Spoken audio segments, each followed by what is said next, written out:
Il a connu une autre forme de harcèlement, le harcèlement amoureux. C'est pas loin du harcèlement sexuel, hein. Mais c'est pas dans le cadre du travail, en tout cas. Non, en tout cas, il n'y a pas abus de pouvoir, là. Donc, Ouais, c'est il ça. n'y a pas une soumission ni une domination. C'était pour me détruire, en fait. Pour vous reconquérir, parce que c'était votre ex-compagnon. Ah disons que vu le mal qu'il m'avait fait, il savait très bien qu'il ne pouvait plus me reconquérir. Qu'est-ce que vous avez fait comme mal? Il a démarré, on a rompu fin juin. J'ai rompu. Et en fait, tout le mois de juillet, il a essayé de me reconquérir en me disant qu'il fallait essayer de lui redonner une chance et ainsi de suite. Au fil des semaines, ça a dégénéré. Il est venu m'attendre à la sortie de mon travail, sur mon palier. En fait, je sortais de mon poste de nuit. Et là, il m'a agressée parce qu'il voulait rentrer de force dans mon appartement. Donc là, j'ai subi un choc et physique et moral. Et là, c'était pas supportable. C'est sûr que là, on ne pouvait plus rester copains. Parce qu'il voulait quand même qu'on reste copains, mais là, c'était plus possible. Vous avez porté plainte à ce moment-là? J'ai porté plainte, j'étais dans un sale état. J'ai eu une incapacité de travail supérieure à 8 jours, mais en fait, tout le mois d'août, je suis restée à la maison. Mais psychologique ou physique? Il y avait physique et moral. Physique et moral. Physique, c'est-à-dire ça a porté sur le côté gauche qui est fragile chez moi. J'étais au sol quand même, j'étais giflée, la poitrine griffée, et puis il s'est sauvé comme un péteux, je dirais. Mais ouais. Avec un regard en disant de toute façon, t'en parles pas, sinon ça sera encore pire. Il y avait cette menace. Ça a duré combien de temps, tout, vous m'avez dit? Le harcèlement mois. qui a suivi, 8 mois. Alors, donc, vous m'avez dit plus de 1000 coups de fil en 8 mois, donc ça fait plus de 100 par mois, c'est plus de 3 par jour, quoi. Oui, mais on ne peut même pas quantifier comme ça, en fait. C'est-à-dire que... Vous n'avez pas changé de numéro, passé en liste rouge, comme quelqu'un l'a dit plus tôt? Non, je vais vous expliquer comme j'ai pu le comprendre, en fait, et comment j'ai réagi. La rupture était difficile pour lui, je l'ai fait énormément souffrir. J'avais conscience de ça, c'est quelqu'un qui m'avait idéalisé et je représentais tout pour lui. Donc c'est sûr qu'en rompant, je le détruisais. Moi, j'ai culpabilisé dans ce sens-là. Et quand j'ai vu qu'il en était arrivé à m'agresser physiquement, alors que c'est un homme qui était la bonté, la gentillesse même, je suis sûre que j'aurais mis mes deux mains à couper, qu'il ne pouvait pas lever la main sur moi. Donc quand il l'a fait, j'étais complètement abattue. Et après, je me suis dit, il a besoin d'évacuer un peu tout ça.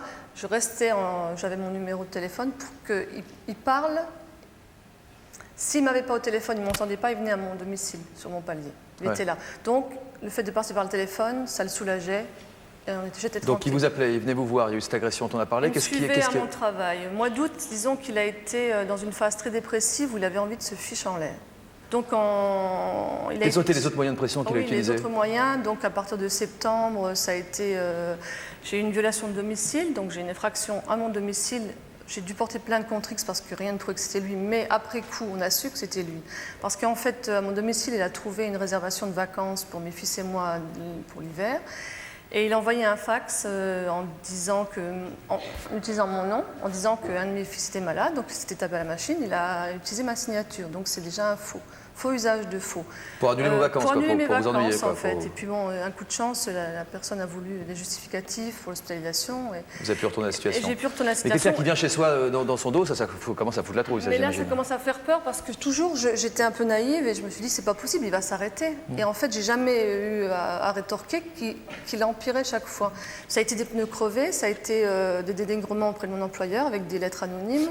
Ça a été déjà une présence aussi constante et... L'impression d'avoir toujours dans votre dos, quoi. Il était là, parce qu'en même temps, j'allais pour faire mes courses, je regardais dans mon rétro, il était là, avec sa voiture. Oui. Donc j'allais très vite faire mes courses, j'avais plus de vie sociale, j'allais vite faire ce que j'avais à faire, j'ai 2 fils que je devais protéger en même temps. Donc il ne fallait pas craquer. Ça, c'était important pour moi, je ne devais pas craquer. Et vous avez tenu jusqu'au moment où l'affaire a été portée devant les tribunaux? J'ai tenu parce que je croyais que ça allait vraiment cesser. Et puis vous ne vouliez pas lui enfoncer la tête sous l'eau. Vous avez parlé de CTS, oui. Tentative de suicide. Bon. Votre histoire a été jugée en tout cas le 17 février dernier. J'ai 5 plaintes qui courent contre lui. Il y a quand même une agression en septembre avec un couteau. Il est venu, il m'a suivi à la sortie de mon travail. Il est venu j'ai vu qu'il me suivait, je suis allée à la gendarmerie. Là, ça ne l'a pas du tout fait partir. Au contraire, il s'est approché de moi, il avait un couteau qui retournait contre lui. À 5 mètres de la porte de la gendarmerie, il était là, il m'a accroché. Avec mon corps, il faisait pression contre la lame pour l'enfoncer dans son ventre. Et en même temps, il a retourné le couteau. Vous voyez, il y avait ça, mais j'avais l'impression d'être dans un film. En même temps, il y avait des passants, j'ai hurlé en disant « mais vite, appelez quelqu'un ». Les gendarmes sont arrivés, je vois le film. Ils sortent, il y a fait 5 gars qui sont venus le maîtriser. Lui, il était complètement larmoyant, c'était très hystérique en plus. Il a été condamné à quoi? Là, le jugement va passer le 30 avril pour le coup du couteau, là, hein, mais seulement... Mais le premier jugement qui a été rendu, c'était quoi premier comme sanction? jugement, 3 mois de prison avec sursis, 2 ans de mise à l'épreuve, de contrôle judiciaire et 5 000 francs de dommages et intérêts. Bon, j'ai encore rien touché.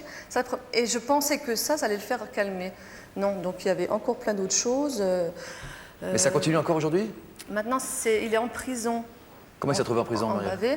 Il s'est retrouvé en prison parce qu'en fait, il a fait une erreur d'appeler de chez lui, après des centaines et des centaines d'appels. De cabine téléphonique? De cabine téléphonique. Il a appelé de chez lui. C'était à 23h, à 2h du matin, à 3h, 5h, il appelait de l'extérieur. Alors je ne sais pas comment il tenait le coup, parce qu'il ne pouvait pas dormir non plus. Mais un jour, je ne sais pas, une faiblesse. Le 2 février, je ne sais pas, parce que, pas une faiblesse, je pense que vu les mois qui passaient, que rien ne venait contrecarrer. Au niveau de la loi, il n'y avait rien qui se passait contre lui. Je n'avais pas de preuves. Donc il se sentait fort. Il avait un sentiment de toute puissance. Et je crois que c'est du coup, il s'est senti, je peux téléphoner de chez moi. Et en fait, il ne savait pas qu'il était surveillé.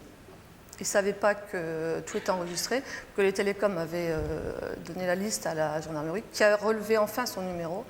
J'y croyais même pas. Quand on m'a fait venir... Il est en provisoire, là, ou il a été condamné pour faire du ferme? Pour du ferme, 8 mois. Sur quel chef? Harcèlement téléphonique, faux usage de faux, violence... Là, 8 mois ferme cette fois. Ouais. Donc ça peut aller loin, c'est un message aussi qu'on peut faire passer. Parce Alors ça, c'est pour ça que je suis là aussi, hein, pour faire passer ça, qu'il faut tenir le coup, même si on est à l'intérieur, je me suis sentie quand même... Et puis l'autre message à faire passer, c'est ceux qui veulent emmerder le monde, et ils peuvent finir sur la caisse prison. Mais on n'y croit pas qu'ils vont en finir, que ça va finir, on ne pense pas que ça peut finir.